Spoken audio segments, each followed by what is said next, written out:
There are 7 behaviors you were never taught in school, and that is precisely why people feel comfortable underestimating you. These traits create an atmosphere of respect and even a subtle sense of dread without you ever needing to raise your voice or display outward aggression. Let's be honest about something most people are too polite to say. You aren't weak and you aren't slow. You were simply conditioned from birth to behave in ways that make you easy to manage. You were taught that being nice is a virtue, when in reality, it is often just a mask for being harmless. Niccolò Machiavelli, the master of power dynamics, warned of something that modern society tries to bury. A man who is feared lives more securely than a man who is merely loved. This isn't because he goes around hurting people, it's because he refuses to grant the world unrestricted access to his mind. He keeps his cards close to his chest. He remains an enigma. Right now, you are likely giving away far too much. You provide too much emotion, too much honesty, and too much visibility into your internal world. And you must realize that every person in your life, your colleagues, your friends, and even your enemies, has been taking silent notes on you. They know what makes you angry. They know what makes you soft. They know where your doubts lie. If you want true power, you must become a person who cannot be read and, more importantly, a person who cannot be provoked. People are studying your reactions, your silences, and your mistakes. Every behavior you project is a manual, teaching them exactly how to treat you. You might think you're being real, but you are actually handing over the master key to your own destruction. In this comprehensive guide, we are going to deconstruct the 7 behaviors that make people secretly fear you through the lens of dark psychology and Stoic discipline. These behaviors shift the gravity of a room. They force respect from those who would otherwise ignore you. They quietly strip away the power others think they hold over your life. Pay close attention. What you are about to hear will force you to confront the version of yourself you've been hiding from the version that is capable of total self-mastery. If you think you already understand these dynamics, you are mistaken. Stay until the final point, because the 7th behavior is the one that ultimately determines whether you are viewed as a leader to be followed or a target to be exploited. Behavior 1. The power of emotional neutrality.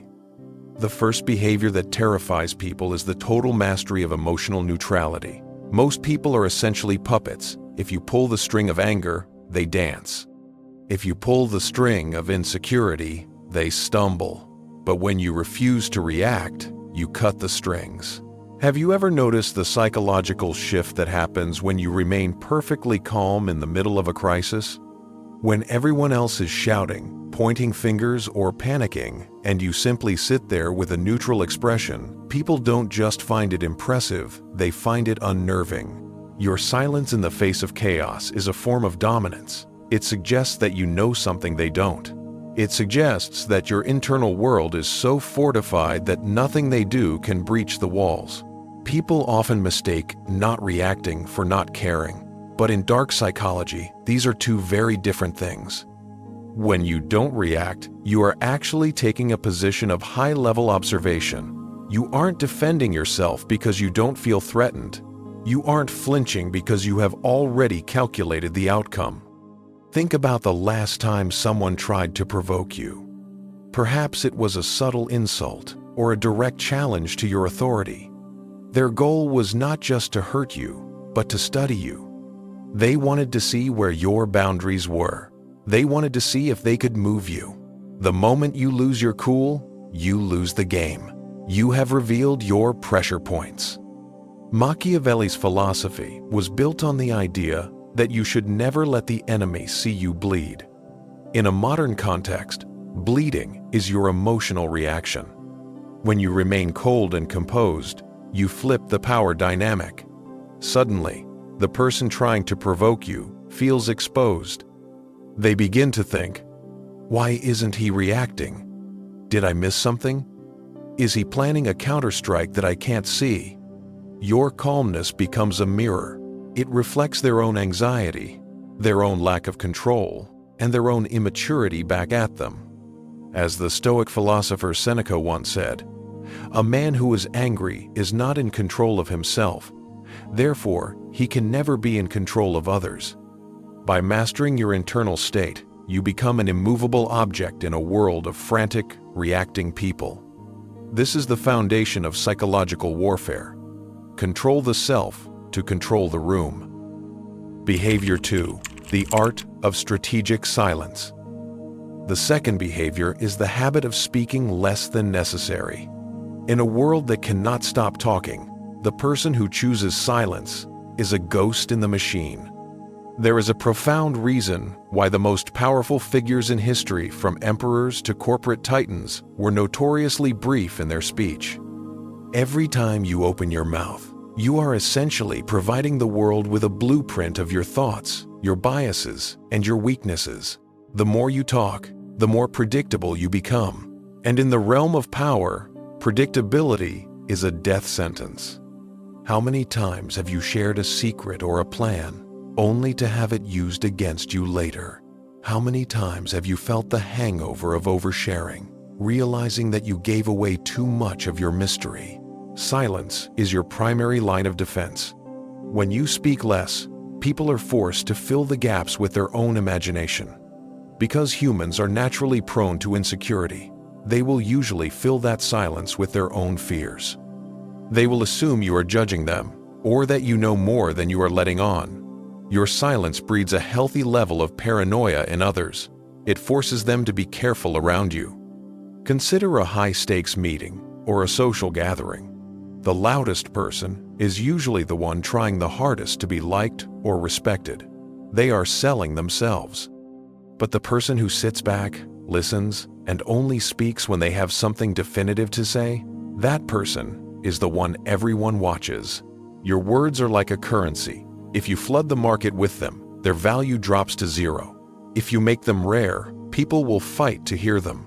Robert Greene, a modern descendant of Machiavellian thought, notes that even if you say something banal or common, making it vague and open-ended will make you seem profound and powerful. Powerful people impress and intimidate by saying less. The more you say, the more likely you are to say something foolish or reveal a crack in your armor. Moreover, silence allows you to be a superior observer. While others are busy talking to fill the awkward void, they are revealing their hands. They are telling you who they fear, what they want, and what they regret. By staying quiet, you are gathering intelligence while they are losing it. If your words do not improve the situation, let your silence do the heavy lifting. Behavior 3.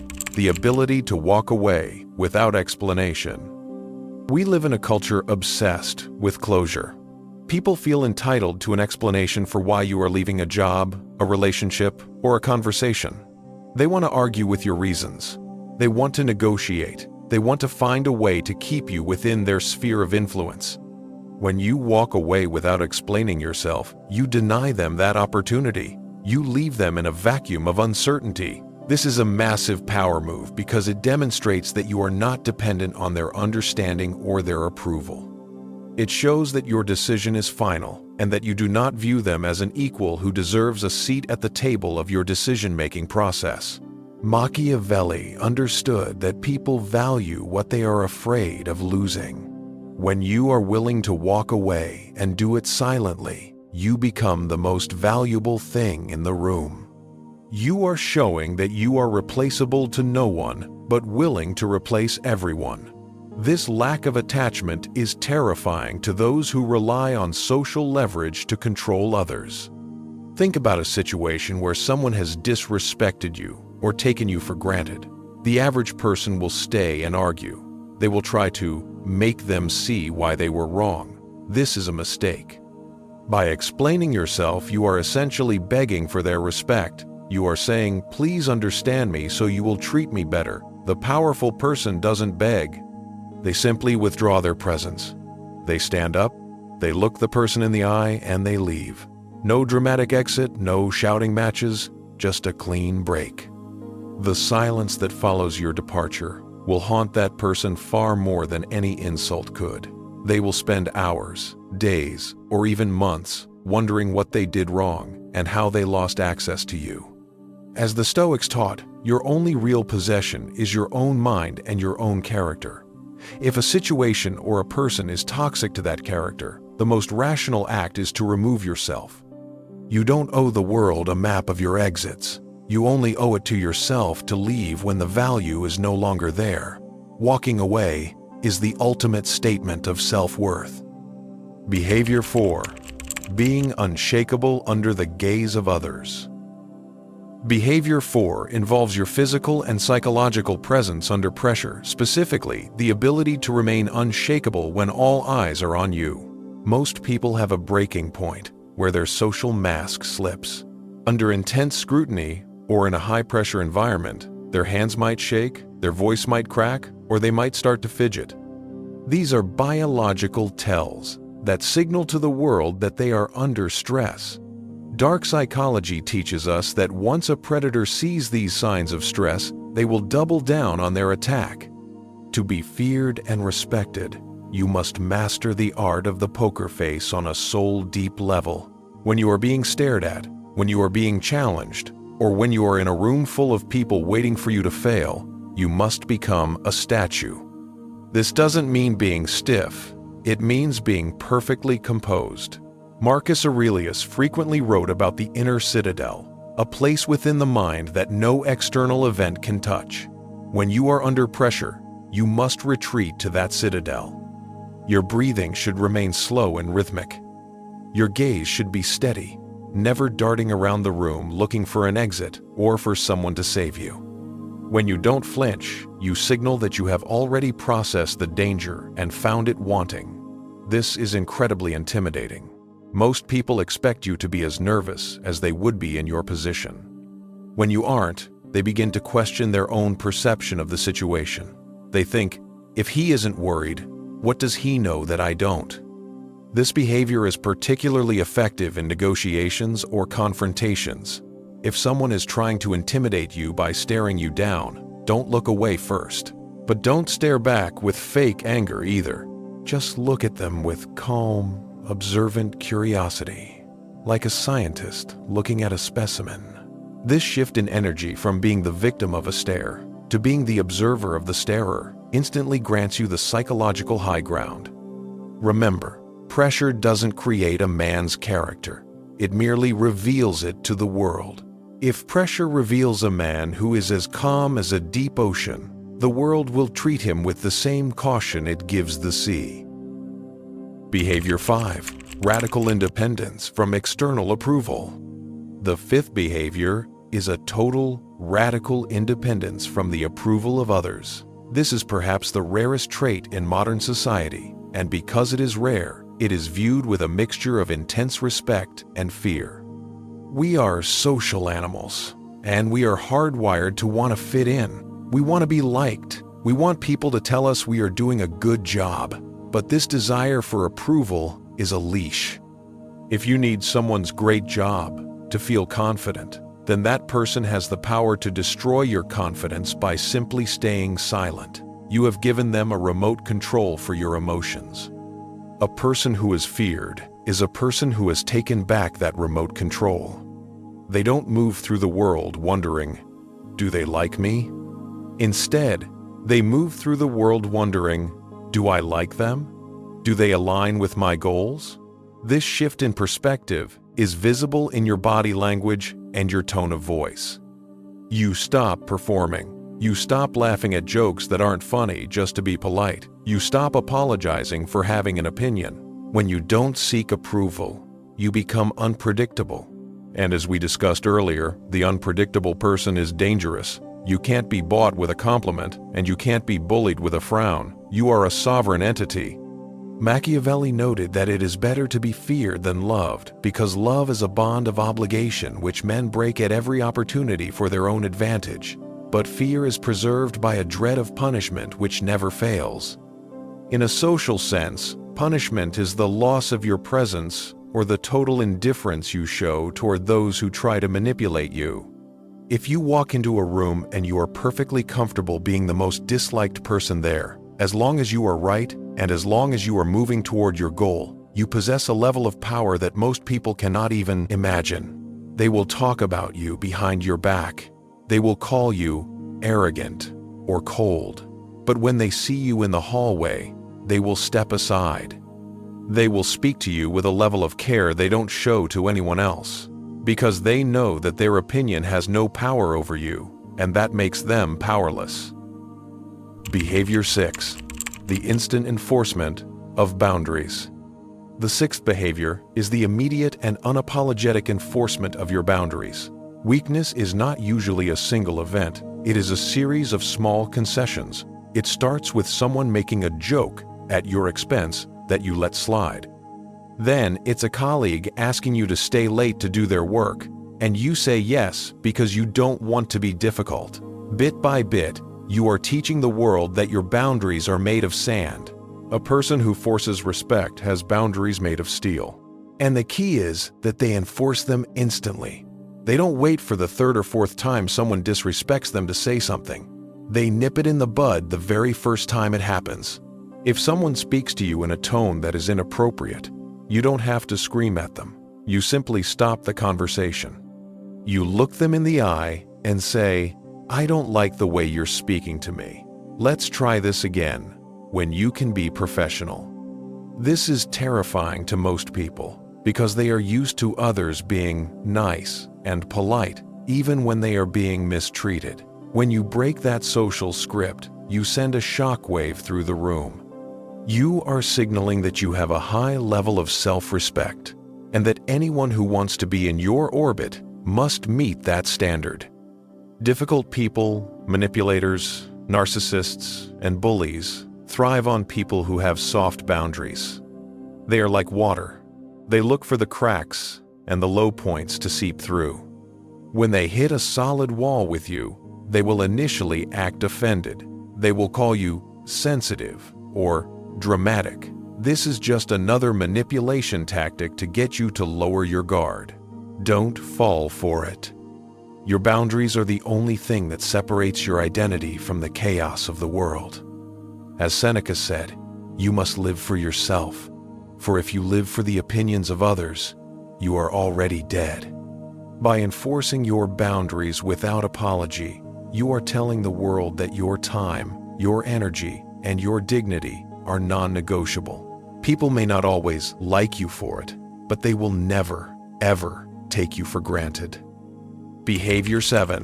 The master observer, reading the room. The final behavior, the one that ties all others together, is the ability to be a master observer who reads the room without becoming a part of the drama. Most people are so wrapped up in their own heads thinking about what they're going to say next, or worrying about how they look, that they are effectively blind to what is actually happening around them. The powerful person, however, is a student of human nature. They are always watching. They watch the micro-expressions of the person they are talking to. They notice who glances at whom when a certain topic is brought up. They listen for the things that aren't being said. They see the power plays and the hidden alliances that everyone else is missing. This is the dark side of the behavior. When people realize you are watching them that closely, they feel a sense of exposure. It's as if you are looking through their skin and seeing their true intentions. This creates a natural barrier between you and them. They realize they can't lie to you. They realize they can't pull a fast one on you. By being the observer, you position yourself as the judge of the environment. In any social hierarchy, the person who provides the most feedback, whether through words or through a steady, observing gaze, is the one at the top. Marcus Aurelius practiced a technique called the view from above, where he would imagine himself looking down on the world from the clouds. This allowed him to see things objectively, without his own ego getting in the way. When you practice this in your daily life, you become a master of leverage.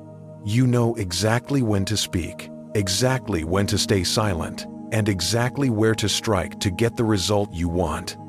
These 7 behaviors are not about being a villain or a bully. They are about self-sovereignty. They are about refusing to be a victim of the social games that most people play. When you master your emotions, when you speak with precision, when you walk away from what no longer serves you, and when you protect your boundaries like a fortress, you become something rare in this world, a person who is truly free. The fear that others feel toward you is not the fear of a predator. It is the fear of the unknown. They don't know how to control you, and that scares them. They don't know how to move you, and that makes them respect you. As you go through your day tomorrow, I want you to pick just one of these behaviors. Don't try to do all 7 at once. Just pick one. Maybe it's the silence. Maybe it's the boundary. Practice it. Watch how the people around you react. Watch the shift in the energy of the room. You will realize very quickly that the power you've been seeking was always within you. You just had to stop giving it away. If this deep dive into the psychology of respect and fear resonated with you, let me know in the comments. State your commitment. I am the master of my own mind, because from this moment on, you are no longer a target. You are a force.